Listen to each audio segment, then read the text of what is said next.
Today, as we start the show, this one mic. We hail.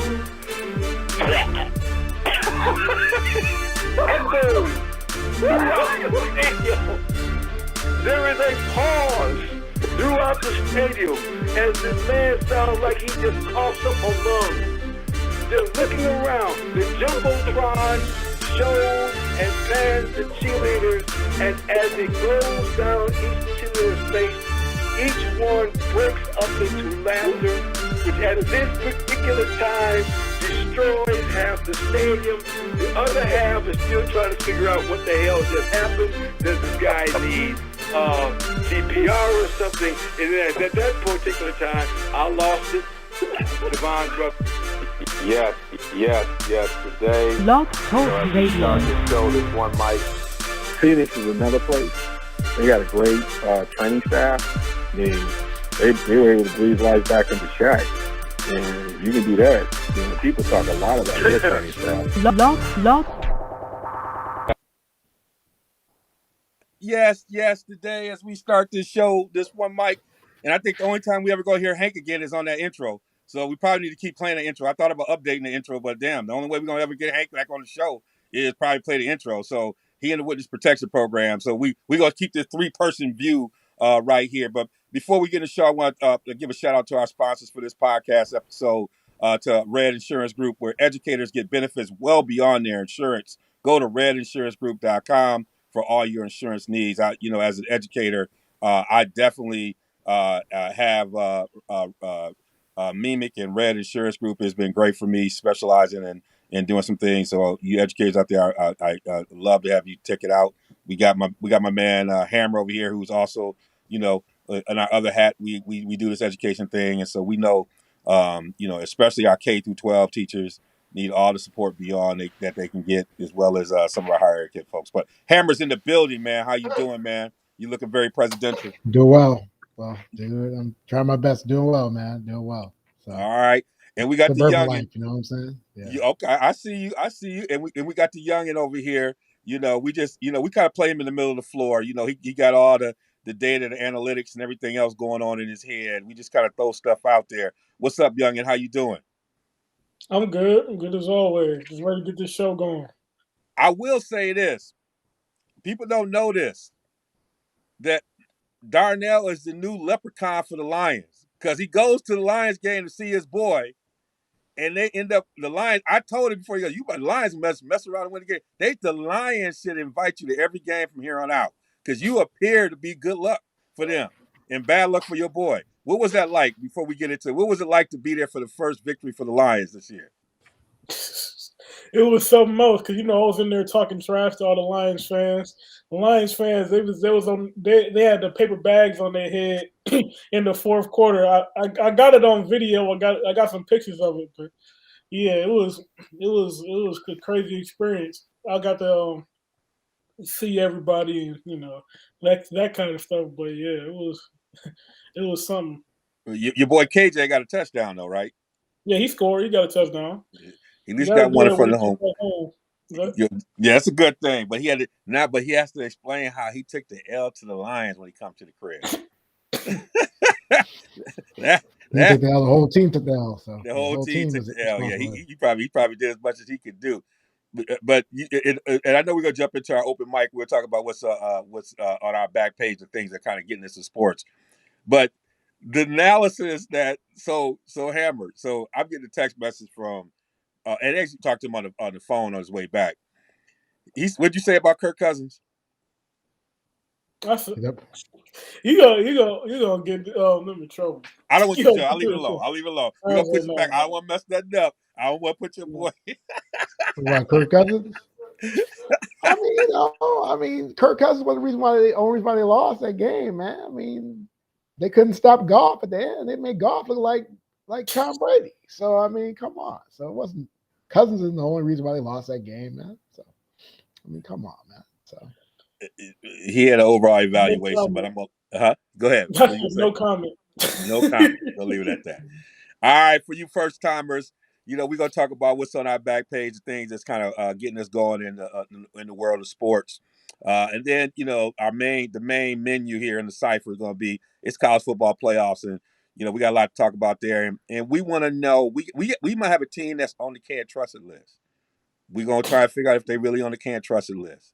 They are they the Arizona of college football? Are they Arizona basketball of football? Arizona basketball Wildcats have cost people their mortgage over the years between Lou Olson and Miller, all them great teams they had, and folks. One time they made it to the finish line, but they cost plenty of people they stipends, they checks, and we might have a team here in the college football playoffs that's the same way. But we'll discuss that, and then we're gonna drop the mic. Have final words that we all gonna share with everyone. But we're gonna get into as my boy Game Changer say, we're gonna get into the proceedings right now and keep it going in the open mic. I'll start with you, Young. And what are some of the things that just been eyeing you up here in the sports world that you want to throw on the middle of the table for the fellas to talk about?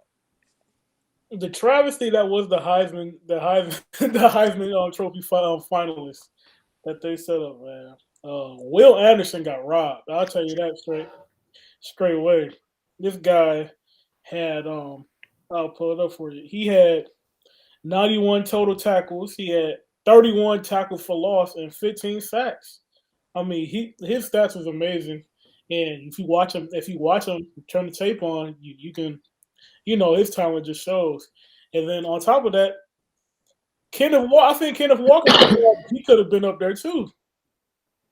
I don't think. For the listeners who haven't seen the list, who do they have on the finalist list? They For the got people who haven't. CJ Stroud on the. They got CJ Stroud on the list. They got Kenny Pickett Hutchinson, on the list. yeah. They got Bryce Young, of course, and Aiden Hutchinson. Mm. So CJ Stroud, I mean, he got numbers, but we all know what it is. I mean, you plug in a whole bunch of quarterbacks in that offense, they're gonna have numbers. I mean, and Kenny Pickett, I mean, he's doing his thing. I mean, I'm not gonna say Kenny. I don't think Kenny Pickett should be over there, in there above on Kenneth Walker, but hey, but it is what it is. We know this is we know this is the Bryce Young sweepstakes anyway. So Yeah. all the other people are they like Tito. They like Tito Jackson at this. That's basically they coming in to be backup singers no matter what. You just trying to figure out who the backup singer gonna be. We already know who the Michael Jackson of the group is. So all this other stuff is just for television. It's for this kind of discussion. It's as far as I'm concerned, it's already been decided in my mind. I'm like, we should just do it on Zoom and save everybody the money right now. That's my opinion, but I'll leave it alone with that. So that's obviously something that's burning you right now. Anything else that's burning you that you've been? I know you've been texting us on a whole bunch of stuff. I mean, dang, I'm in the middle of the day. I'm like, my goodness. We're gonna talk about the coaching. We're gonna talk about the coaching hires and all that kind of stuff. But other than that, you got what's going on in boxing. Okay. You had a good weekend. This past weekend, you had Haney and JoJo Diaz. That was a good matchup. Well, not well.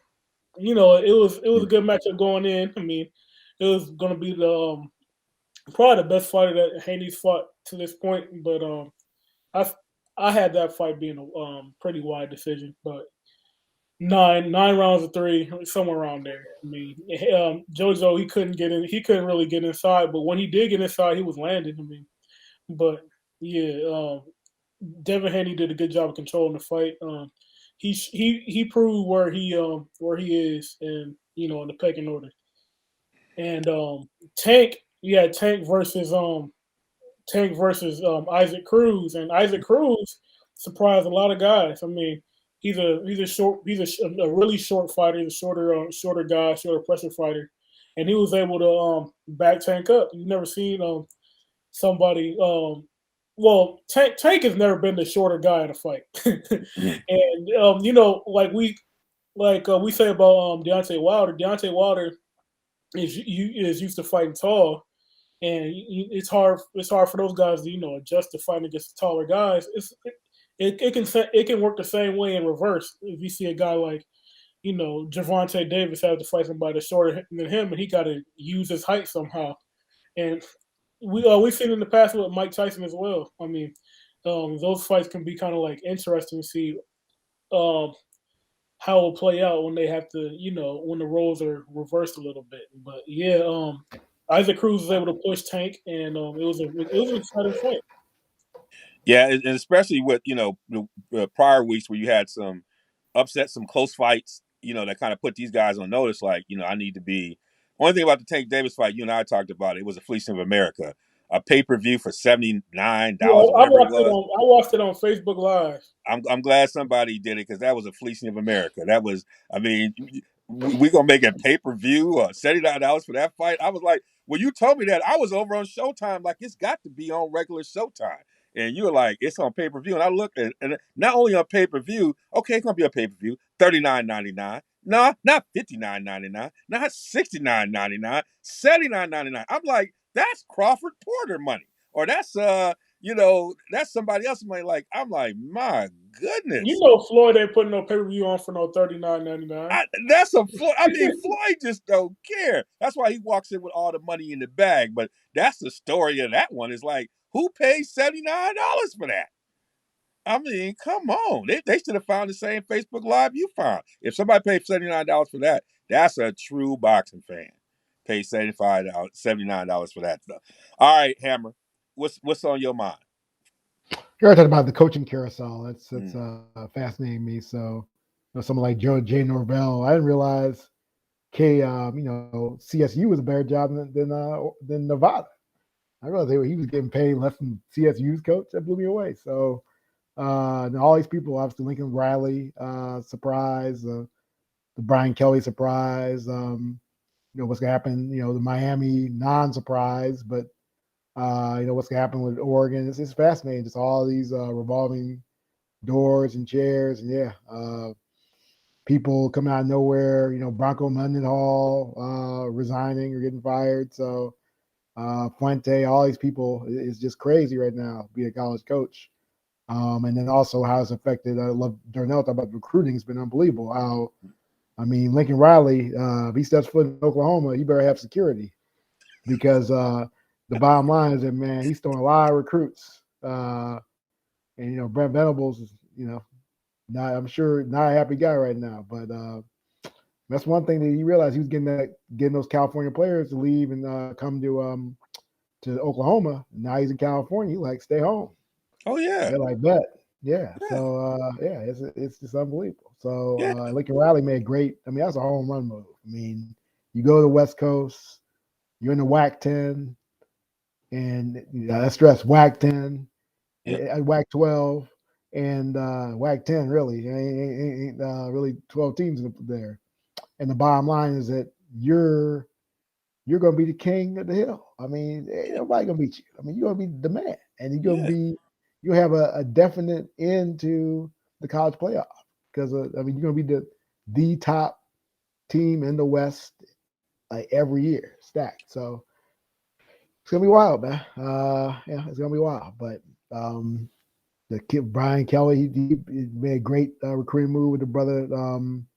Brought the recruiting brother that was there from 2011, 2015, who's at McNeese State now. That's a home run. Marcus Freeman. I'm happy for that brother. That's a home run. It's a great.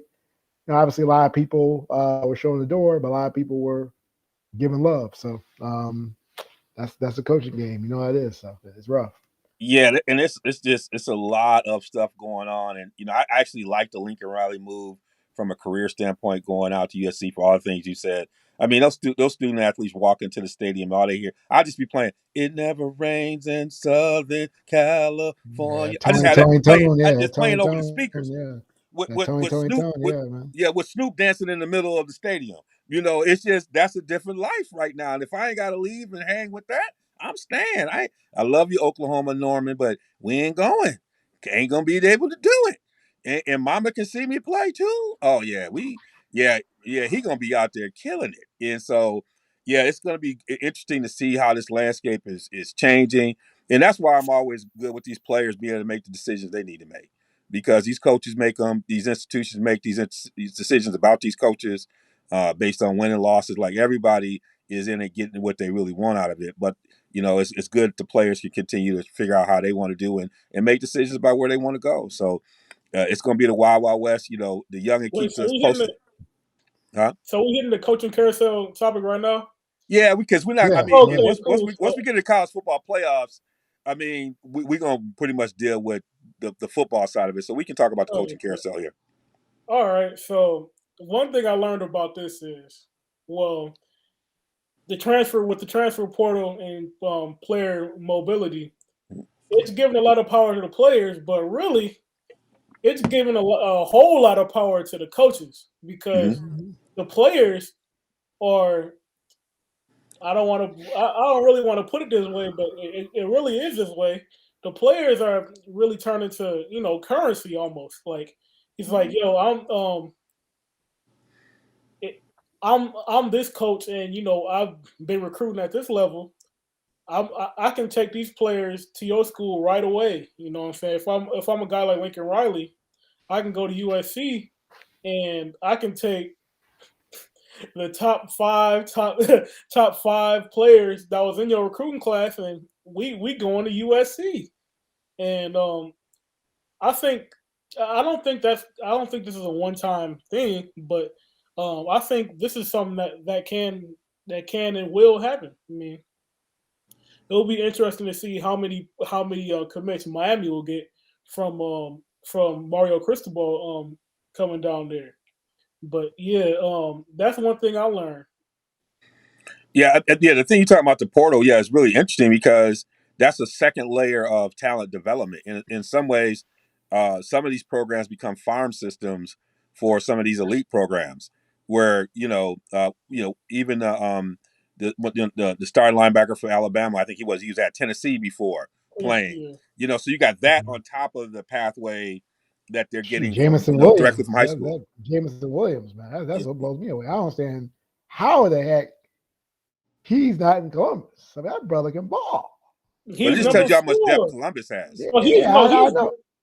he Yeah, I know was you he told was me that. always good. I mean, Jameson. I'm not saying Yeah, Jameson. I'm not saying we're always good, but I mean, But you got to understand, when he Ohio playing, I State can't. has 3 Ohio 1,000 State, yard yeah, receivers baby, on I the roster right understand, now. bro. But I mean, I'm just like number 4, and then you balling like that. I mean, but Yeah, I'm just yeah. yeah, And I I'm know. telling you, Yeah, number I 5. know. Trust me, And I'm I telling you, know. number I'm just 5 is saying, pretty though. good too.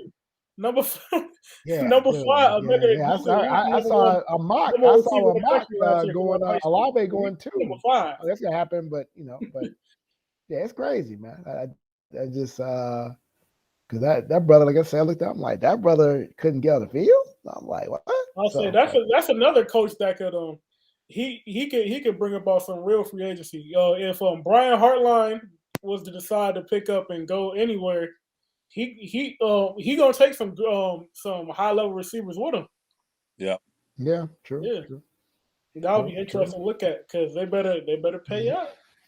Yeah, Brian Hartline, I mean, but yeah, I think Darnell, I think you're making a really good point of why some of these coaches really part of the reason why they might leave for jobs, not just because how they get paid, but they need to start paying their assistants these top levels to hold on to them. I mean, that was the way Venable could stay at Clemson so long. He was getting paid pretty well to be there before, the truck got too big for him to say no.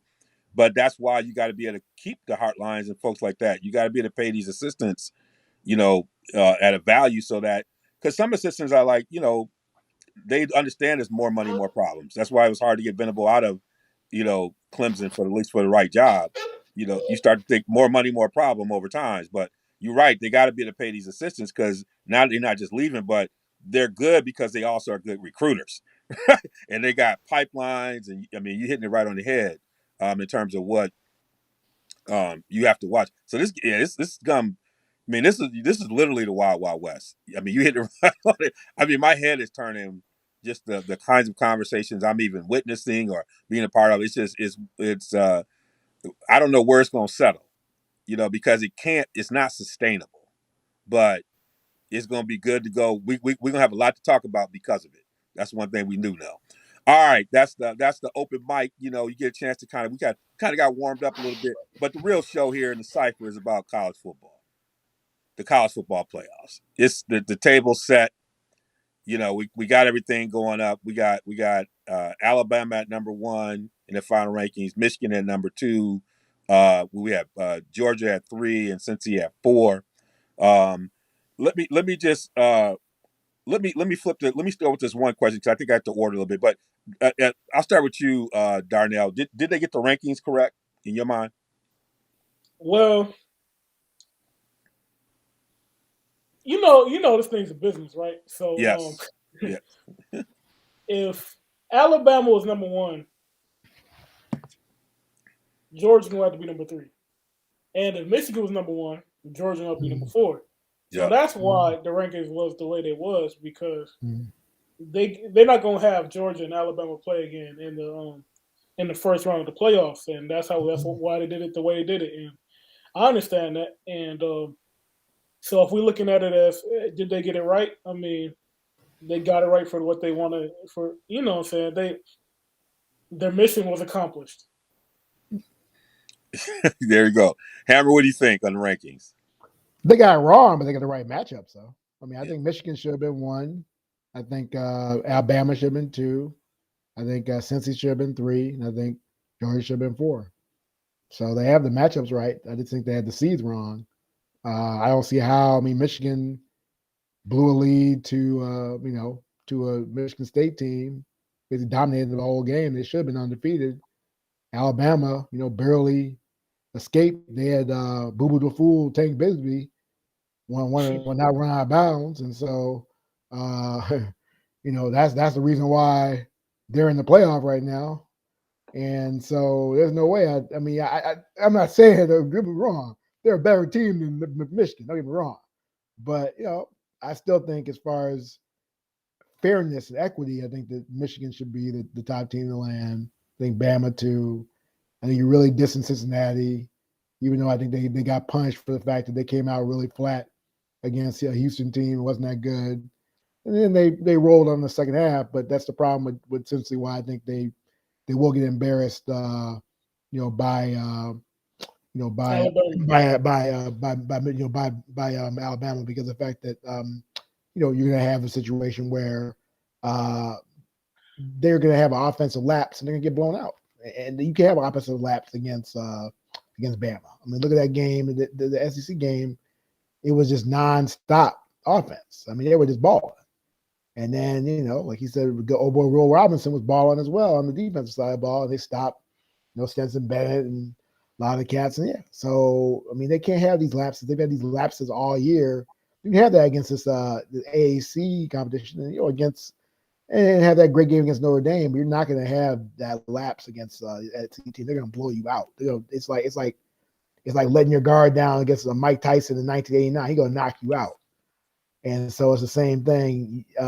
Since he's just not, they're not ready for prime time. So, but I'm glad they're there though. Yeah, and I went back and forth, and I kind of settled it. I can live with the rankings. I was going back and forth. Y'all know me. Yeah, I got my opinions on Georgia. We'll talk about them in a minute. But I at the end of the day, I think Darnell, you're right. It's a business, and I can make a case either way. I think I agree. If you're just going by progression, Michigan should be number 1. But I like the ranking that Hammer you suggested. But I can live with this one as well. At the end of the day, the At the rankings end of might the not day, it matter don't as much matter. as the matchups. Matchups are the matchups, huh? What Yeah, you I gonna was say? saying you don't take the rankings into the game. I mean, Yeah. the game's gonna be the same either way. So In my opinion. speaking of the dogs, Yeah. I are they on the can't trust it list? No. Is Georgia No. officially on the No. can't trust it list? No. No. They lost to Bama. It's not like they lost to Historically, we're They not talking lose. about Alabama They loss to lose State. every Bama. year. We talk about coming up Well, I short. mean, I want to talk about. Everyone talks about history. I mean, history is with different coaches. I mean, you had Mark Rick. I mean, you can't brand a program based on They had a uh, championship one and let a freshman come in at halftime and beat them. Work with me. again, that's true. Come But on. again, that's Come true. on. But it's true. Again, that's Tua Tagovailoa. You ain't talking about it was some other guy. But yeah, You ain't talking again, about Stephen 3. You yeah. talking So about yeah, I'm saying yeah. So bottom line is that yeah, Tua came in. Someone just said, I mean, if you listen to Trent Dilfer, Tua should have been playing game 1 of the we stepped on campus. But that wasn't the case. So, I mean, again, like I said, I can't. Kirby Smart's a very good coach. They had a bad game. I mean, the Lou problem with Olson them, was a their very good offense is coach. not is not is Lou not is Olson not is as a Hall of Famer. Like yeah, when I say can't trust in Arizona, these are Hall of Fame coaches. But when we I talk agree. about the Yeah, moment, we talk and about the Kirby Smart's a moment. good coach. Well, again, I mean, we get into the PE and can't trust it. It's a great song, yeah. But the bottom line is that that's not. It's about the fact that you're dealing with Nick Saban. Okay, you ain't dealing. Nick Saban is amazing, and so they talk about his best coaching job. No, it ain't his best coaching job. I mean, his best coaching job was some of those teams that undefeated. He blew out. I mean, those are his best coaching jobs. This But is actually I think this is his best coaching job. I think when you look at this team, how he's had to this manage this team is team, I think he's stacked. done an excellent job. He's I think done an this is probably his excellent best job. He does an coaching excellent job. job every year. But you're not telling this team is stacked. This team ain't no underdog. This team is stacked. This team is stacked. I mean, this team's been one or two. Is one or two I all ain't compared to year. all the other Alabama teams. They're I good, mean, but they had a lapse. They had a but lapse against Jimbo. They let Jimbo beat them. They let their guard down against Jimbo, and then they sadly they let they need to give Tanks Bigsby a scholarship. That's all. I mean, for life. Let him study anytime he wants to at Alabama for life. all right. Yeah. I shouldn't even ask Youngin because he loves Georgia. But I'm saying are they can't trust it list? No, because again, can't. I know your position. I'm going over to Youngin. Oh, okay. I know your position. Oh yeah, they on the list. They on the list. But you got to realize my love for Georgia started with my love for Alabama. Yeah. My love for Okay. Georgia is pretty much my love for Kirby Smart. It's not really Okay. Georgia, it's Kirby Smart. Kirby Smart was the DC at Alabama when all my favorite teams was at Alabama. I talk about it all the time. 2011 team, 2000, the 2015 team, of course.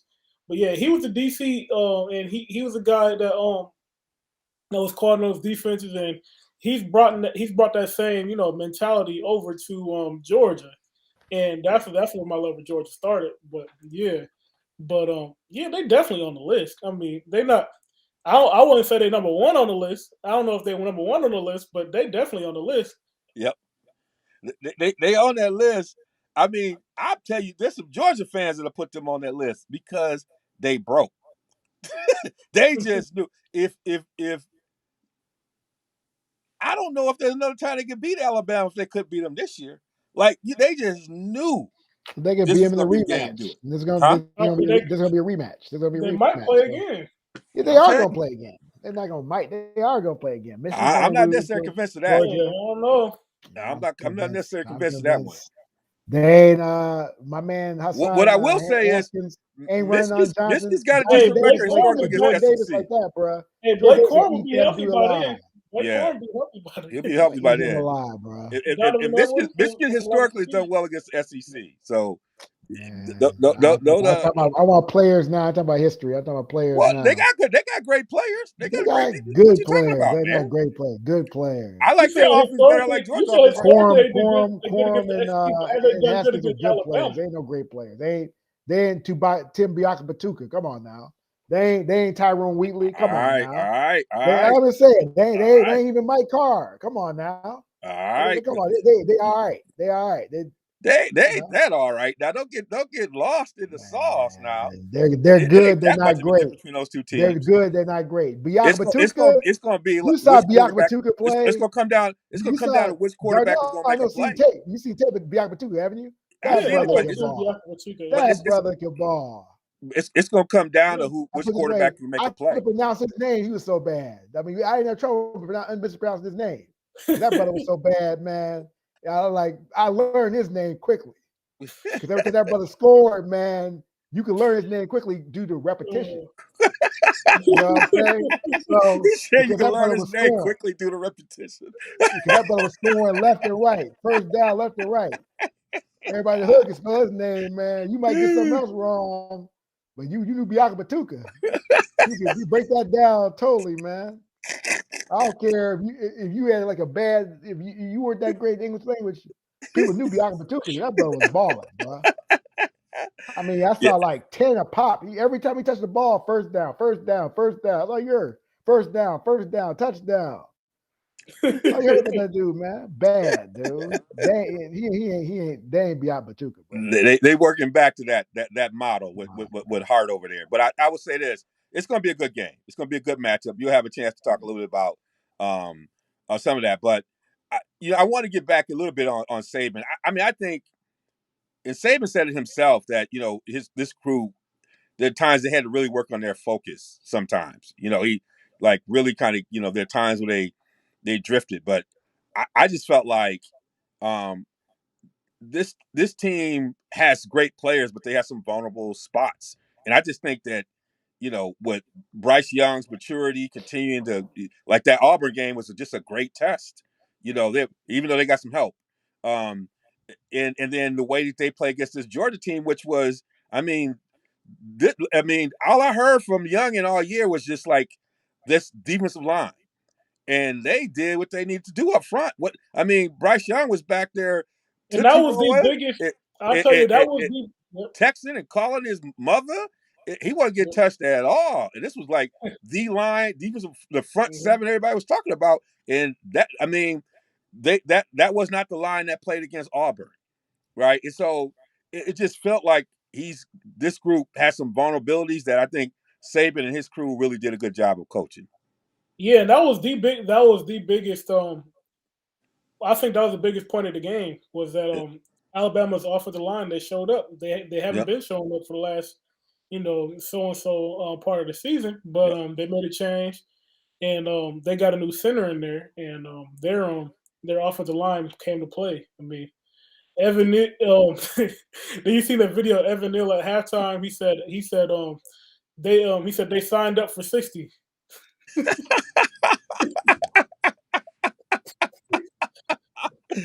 That's what we're talking about. That's what we're talking about. All right, guys.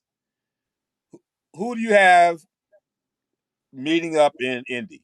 If we got to get in the car and drive on down there, Hammer will probably be in the house. I'm trying to debate whether or not I'm going to be in the house. Youngin' not that far. But if we get there, who are we going to be watching in Indy? I'll start with you, Youngin. I think it's going to be Alabama versus Michigan. Michigan is a hot team. I don't. This is a game that's going. This is a game that's real interesting because I said I think this might have been week 3, week 4. I said Georgia is the Michigan of the South, or Michigan is the Georgia of the North, because these teams kind of mirror each other in a lot of ways, except for the fact that the typical the Josh Gaddis footprint is on this team. The whole speed and space type of thing, and like I said, don't kick him out before he can show what he really can do. And now he really got the pieces in the room now, where he got Blake Corum. He has Hassan Haskins. He has Donovan Edwards. You got AJ Henning, Roman Wilson. You got a lot of speed. You got a lot of speed on this roster. And he has creative ways to get them the ball in space. And I think that's the way you got to go about beating Georgia.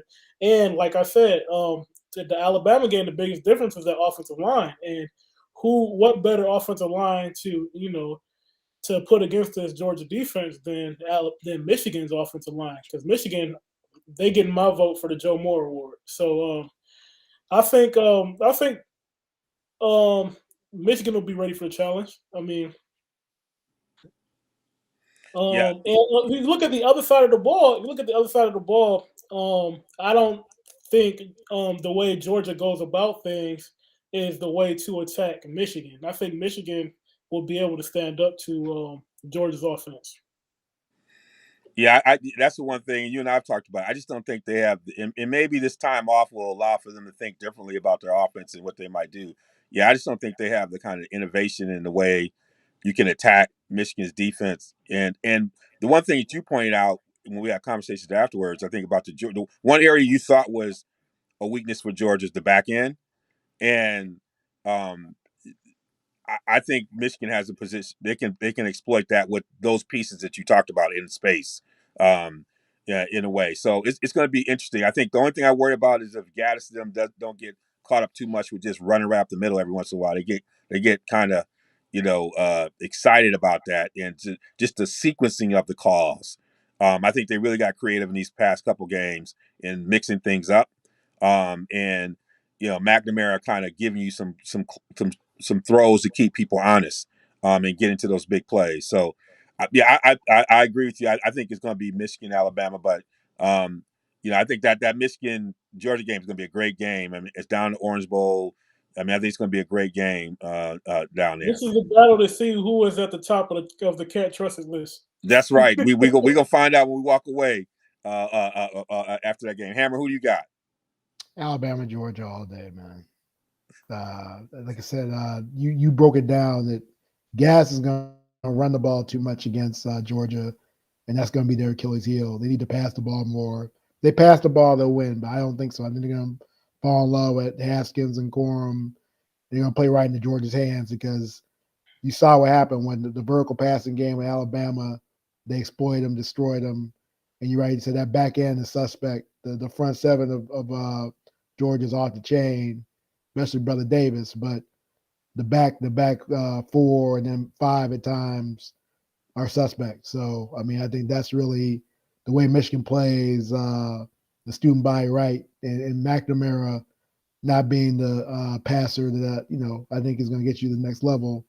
I just think that, Georgia's going to win that game. And then I think, that's why I think right now. You haven't told me about what I think in the final, but that's why I see it happen. So, yeah. So do you trust Georgia's quarterback? Was it Ben? I trust Ben. I trust Bowers too. I think Bowers is going to go off on. I think Bowers is going to go off on them, man. Bowers is really a special talent. I like him a lot. The tight end with Georgia. So I think that definitely. I don't trust McNamara. I don't trust him at all. You talk about can't trust it. He's on the tip. I can't trust him at all, man. Like I said, these teams are mirror images of each other. I mean, Benson's a better quarterback than McNamara, bro. No, I didn't see that. I see Stevie Wonder saw that. I can see that.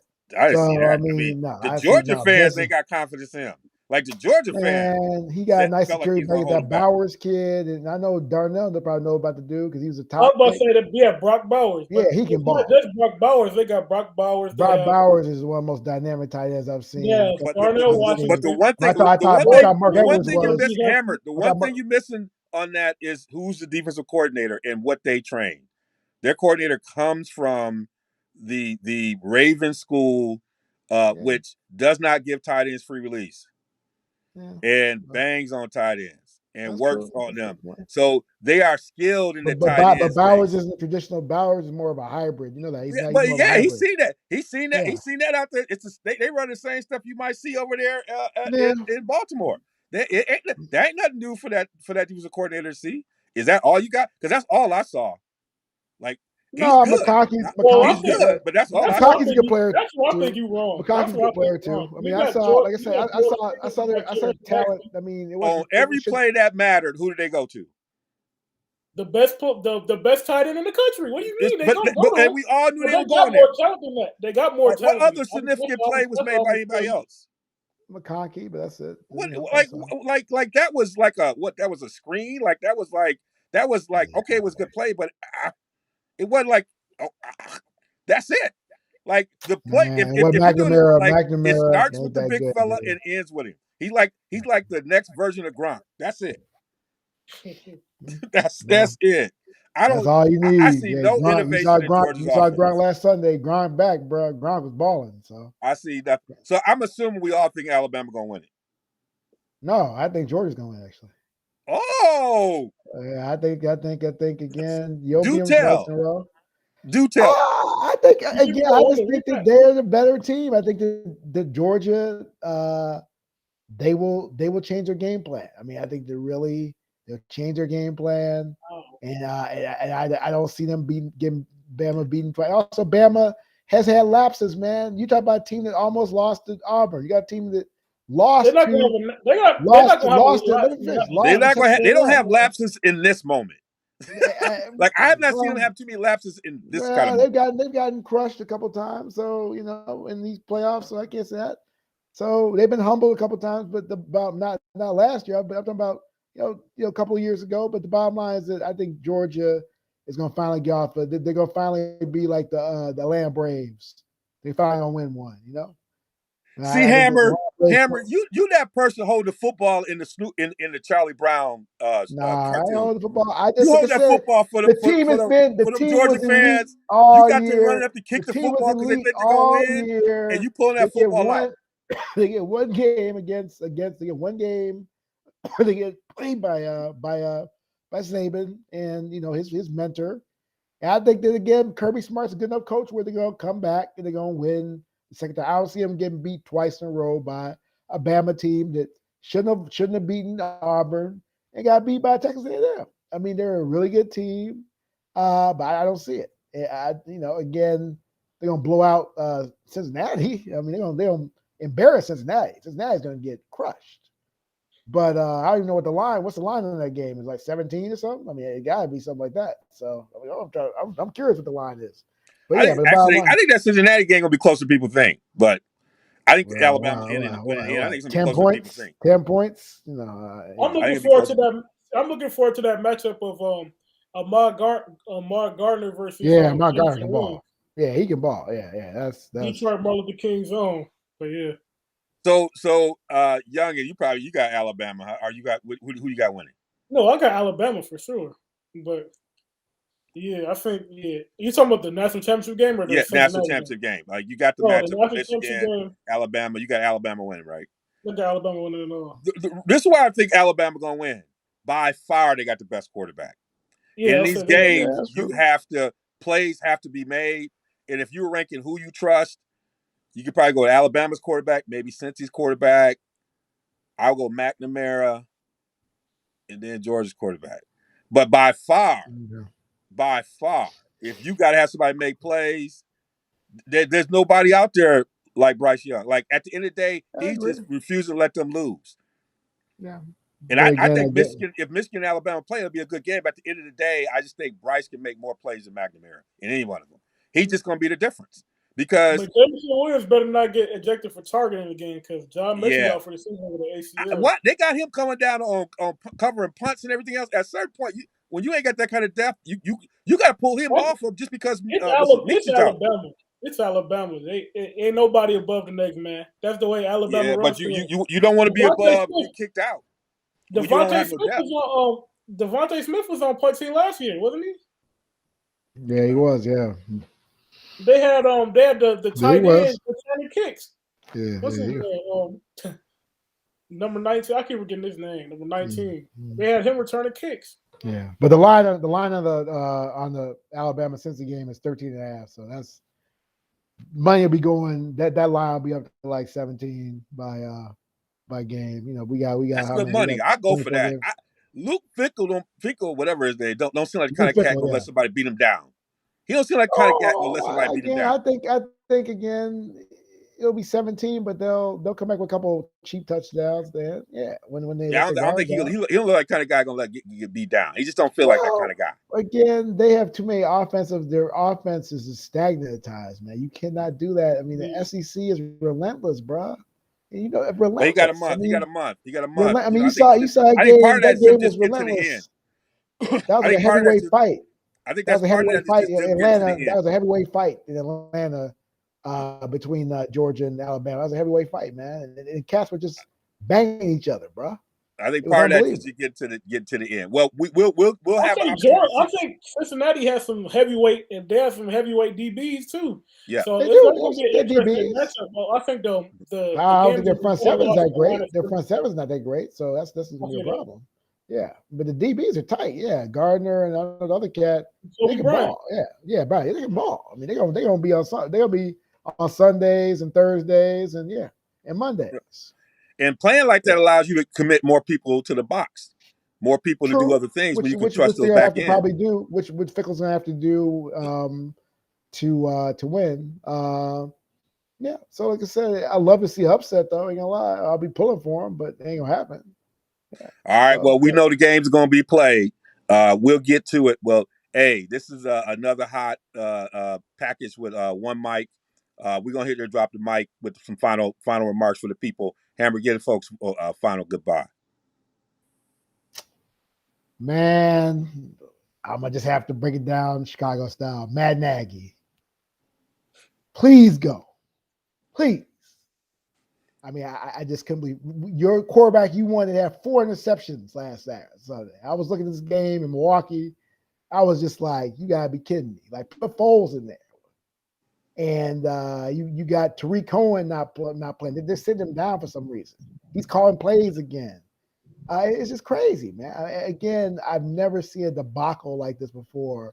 We beat the Lions. We barely beat the Lions because the Lions beat themselves because Aaron Glenn had to call a timeout. So we're suffering here in Chicago, man. There are rumors about. I heard a rumor about Sean Payton wants to come here. That'd be tremendous. But we gotta get rid of Nagy, man. The bottom line. I mean, Nagy is an embarrassment. Nagy's disgrace. Nagy. When Greeny talks about that, he was a pain to watch the game. He's a Jets fan. That's a problem. And so we have to, again. Matt Nagy has just been. It's just been a bad. It was a bad pick, man. Let's just say. I mean, the first year was a mirage, man. I mean, he won 12-4 with. I mean, Vic Fangio's players basically. All right. And so that's why I say, please, Sean Payton, Brian Daboll, Harbaugh coming now because he won. Somebody please come and save my Chicago Bears. Please, please, please. Y'all heard Hammer. Come and save them Chicago Bears. Youngin, what's the final word? Win, lose, or draw, Dan Campbell needs to be out in Detroit. I was at the game and I saw the Lions go for it on 4th and 1 on their own 30-something yard line, on their only 30-yard line. Yeah, doesn't lose. Only up by 2 points. You know, field goal beats you, and that's oh man! But Minnesota, they ended up giving them the game back, but they got lucky. Detroit Lions, we got lucky. We got us a win, but I think Mike Zimmer done. He ain't lucky. Mike Zimmer is in. And I just want to say to this, and I'll end it on this one. Tomlin strikes back. There we go again. Yeah. Oh yeah, got it again. Yes. We look at. We're not looking for hostages. We're looking for volunteers. People who just want to be here. No hostages. There we go. Steelers Station, stand up. All that they had the dirt on him. They had dirt on Ben. Now Ben, you know you need to retire, but for one night you did what you had to do. Deontay Johnson too, bro. Deontay Johnson balling, bro. That's it. Balling, balling. Toledo's finest, balling. That's it. All right. Well, thank you very much again. The Red Insurance Group, thank you again. Where educators get benefits beyond their insurance. Go to watching this, man. Tell him I need a quote. Tell him I need a quote. I will. Yeah, he's supposed to call me up. I want a quote. We'll hit Mo Red up. We'll get him on the air. I need a quote, brother. All right, y'all. I'm in Illinois now. Ain't no excuse. I ain't in Wisconsin now. There you go. There we go. All right. Peace. All right, peace. Yes, today. Yes, today. You know, as we start the show, this one mic. We hail.